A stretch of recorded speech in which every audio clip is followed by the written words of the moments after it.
What's up, KGS Head Master here, and welcome to Movie Monday on this week's theme of... I'm going to leave you hanging on that one. A little bit of a surprise for you. Been thinking about lots of things. Is there a theme about school? Is there a theme about food? One thing we're missing, one thing we're enjoying lots of, but I'm going to go for neither of those just yet. Maybe they're for another week. Hope you had a great weekend, by the way. Enjoyed the 2 days of sunshine, particularly on the Friday with the VE Day 75, the 75th anniversary of VE Day celebrations. Hope you remained appropriately social distanced during the celebrations, but I hope you had a great day. Bunting, cream teas, sing-alongs, etc., speeches, lots of great stuff going on. Red arrows flying past. I know some of you would have been able to see all kinds of great things. Of course, the weather wasn't so great on Sunday.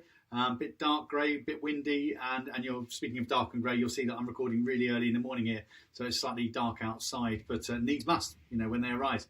But let's think about today's theme. So, looking back over the whole weekend, thinking about the VE Day celebrations, I was reflecting on some of the visits and tours that I've done to various locations, and one of them relatively recently was to Clapham South, where they dug specific tunnels for people to kind of look after themselves during the Blitz, places they could go and hide. So it wasn't the typical sleeping on the platforms or on the railway lines that we so often see images of. These were tunnels that were dug to actually allow people to sleep in kind of temporary beds, kind of 3-4 layers up.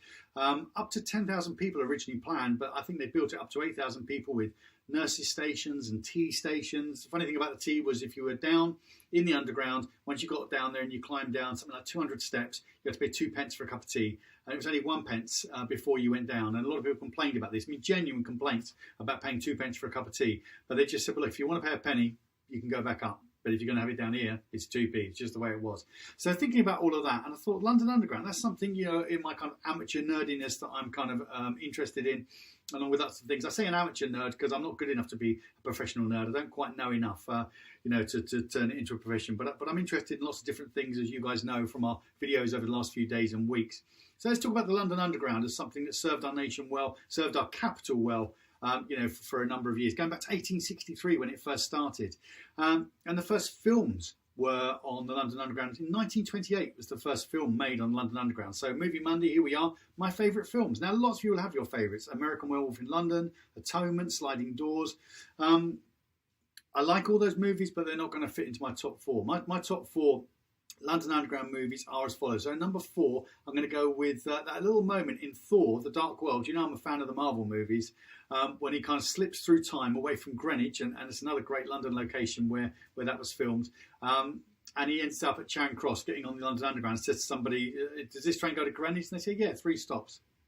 That's an absolute lie, by the way.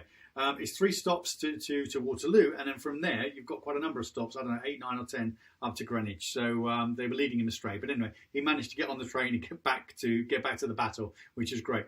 Number 3 is Passport to Pimlico, one of the great British comedies, an Ealing comedy. 1949 was an epic year. There were 3 great Ealing comedies came out that year, kind of vintage. And Passport to Pimlico set up its own little country, a duchy, and it used to go on the underground in this movie, and they would say, where's your passport, what have you got, and charge you tax, and are you allowed through?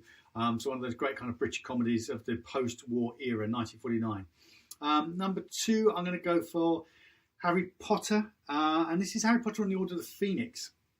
I think we know that Harry Potter and Half-Blood Prince, part of that was filmed at Surbiton Station, but we're doing underground, not station, and so of course, and locals, we all know about that anyway.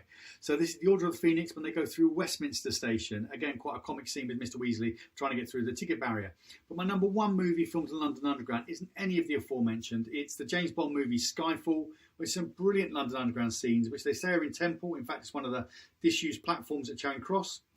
But really, really good scenes using the London Underground to its fullest in terms of chase scenes and disused tunnels and connections and the eventual. I won't spoil the story for you, but if you're a Bond fan, a London Underground fan, a film fan, it's a great film worth watching, and you'll enjoy those scenes. So London Underground is going to be our theme for the week, and I've kicked off with a few movies there. There's lots to enjoy. There's a whole list. If you go on the TfL website, they've actually got a list of all the films. In fact, it's not even quite all. There's lots more, but they've got a list of some really good films. And lots of TV that's been filmed on London Underground, where, when, how, and in fact how you could go and film on London Underground. You can get a permit to do so. They get about 200 applications a month, or maybe it's 200 a week, but they get a lot. And maybe just during the period of lockdown, it might not be the wisest thing to do. But it's something to bear in mind for the future. You can get a permit to go and film on London Underground as a professional or as an amateur.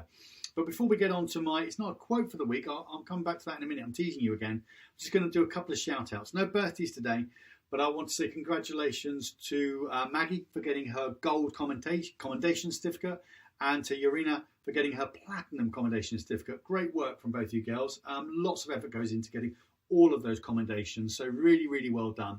And the certificates and the prizes, cookie vouchers, whatever it is, will be winging their way to you or waiting for you when we see you again, which hopefully won't be before too long. So no quotes this week. In 1986, they started a little program of poems on the Underground. So I'm not going to read whole poems, but just little excerpts from poems, kicking off with one by a guy called John Hegley. Great guy, great poet, great voice, which I'm not going to try and imitate. And it's because this poem is about the Underground. It's a homage to the London Underground. So I'm just going to do a couple of lines, which I'll have to read just to make sure I don't get anything wrong and offend dear old John. Here's to the gaps, the maps, and the elapse of 150 years since that first steaming monster hurled through its metropolitan Minotaur world. I'll put the full poem up so you guys can read it, and maybe something you kind of get involved in. I think poetry is a great thing, a great way of expressing emotions and feelings and time and sense of place. And so I think poems on the Underground was something a lot of people of my generation, kind of growing up, going to school on the train, kind of really enjoyed. So I hope you guys have had a great weekend. I hope you have a great week. I hope today's a really good day for you. Keep looking after yourselves, your fitness, your physical and your mental health. Looking after your families, being kind to your friends. Keep working well and being happy. Thinking of you all, and hope to see you all again soon. Headmaster out.